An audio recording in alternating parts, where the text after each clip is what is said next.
안녕하세요. 리오입니다. 이번 영상은 넷플릭스를 통해 볼 수 있는 드라마 블랙미러 6의 2화인 헨리오에 대한 나름의 분석과 해석을 해보는 영상입니다. 재밌게 봐주시고 제가 컨텐츠를 계속 만들어 나갈 수 있게 구독과 좋아요 부탁드립니다.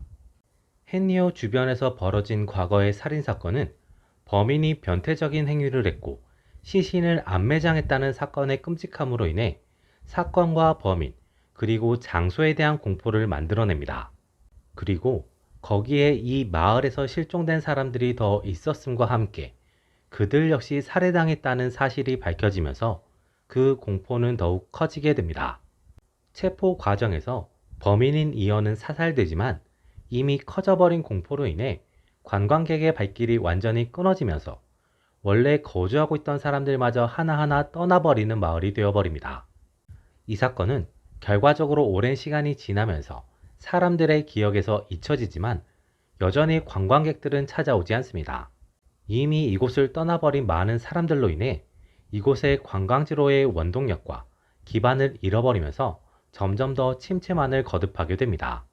마을을 이렇게 만든 사건의 범인은 사실 따로 있었습니다. 체포 과정에서 사망한 것으로 알려진 진범 이언은 사실 단순 가담자였고 실제 범인은 제닉과 그녀의 경찰 남편이었습니다. 제닉과 남편은 원하는 사람을 납치해서 변태적인 행위와 고문을 했고 그 장면을 촬영까지 했습니다. 이언은 두 사람의 강압이나 어떤 목적, 이유로 인해 납치와 시신 처리 등에 함께한 것으로 보입니다.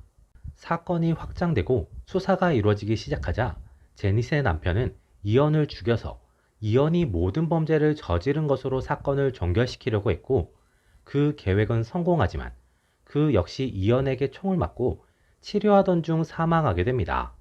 결국 제닛만 살아남게 되고 이미 이언이 범인으로 확정되면서 그녀는 범죄의 처벌에서 자유로워지지만 혼자서 범죄를 계획하고 진행하기 어려운 상황이 되었고 관광객도 끊어지면서 새로운 타겟을 찾기 어려워지면서 범죄는 중단됩니다.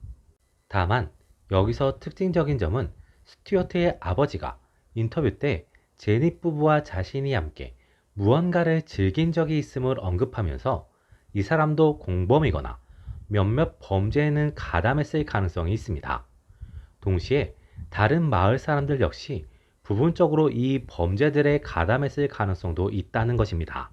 이렇듯 감춰져 있는 공범이 더 있을 수는 있지만 수사를 통해 관심도가 높아졌고 관광객이 끊어지면서 다음 범죄가 일어날 수 없는 상황이 만들어졌습니다. 동시에 범죄를 위한 공간도 딱히 찾을 수 없게 되면서 자연스럽게 그들이 흩어지며 이 지역의 범죄가 끊기게 된 것으로 보입니다. 이 드라마의 특징 중 하나는 등장인물들 대부분이 이기적인 마음을 가지고 있으며 상대에 대한 배려가 별로 없다는 것입니다. 가장 먼저 살펴볼 인물은 피아입니다. 피아는 남자친구인 데이비스를 따라 다큐를 찍기 위해 데이비스의 고향으로 오게 됩니다. 그러던 중 스튜어트를 통해 이 마을의 과거 이야기를 듣게 되고 그 이야기가 돈이 되고 유명세를 얻을 수 있다는 판단을 하게 됩니다. 그래서 이 기회를 잡기 위해 남자친구인 데이비스의 아픈 과거는 깔끔하게 무시하고 자신의 주장을 강하게 밀고 나가게 됩니다. 결과적으로 데이비스를 설득하는 데 성공하고 작품화도 성공시키지만 감춰져 있던 진실을 알게 되면서 그로 인해 사망하고 맙니다. 피아는 데이비스에게도 그랬고 제닛을 대할 때도 상대에 대한 감정적인 배려나 이해 없이 하고 싶은 말이나 생각을 거침없이 내뱉는 편입니다. 실수를 하고 그 실수에 대해서 자책을 하면서도 곧바로 다음날 비슷한 실수를 반복하는 모습을 보여줍니다. 제닛도 피아와 비슷한 이기적이고 감정적인 배려가 없는 모습을 보여줍니다. 상대가 불편할 수 있는 질문, 선입견 등으로 느껴질 수 있는 질문을 하는 모습을 보여줍니다. 사건 은폐를 위해 이언을 살해하다가 오히려 사망하게 된 남편의 죽음을 억울한 것으로 생각하고 있으며 그로 인해 이언에 대한 강한 분노를 가지고 있기도 합니다. 이언을 자신들의 범죄에 이용하고 살해해서 범죄를 뒤집어 씌웠음에도 불구하고 말입니다. 동시에 피해자들을 향한 미안함도 없고 자신의 범죄에 대한 반성이나 책임도 전혀 없습니다. 자신의 범죄가 드러나는 순간이 오자 반성과 책임으로부터 도피하며 자신의 아들을 챙기기 위한 마지막 시도를 할 뿐입니다. 스튜어트 역시 자기중심적입니다. 이언의 이야기가 다뤄지고 그 이야기가 흥행에 성공한다면 지역에 다시 관광객이 모여들 것이라는 기대만을 가지고 움직입니다. 그것을 만들면서 데이비드가 받을 수 있는 충격이나 극복해야 하는 감정을 생각하지 않고 오로지 자신의 가게가 잘 되는 것만을 생각합니다.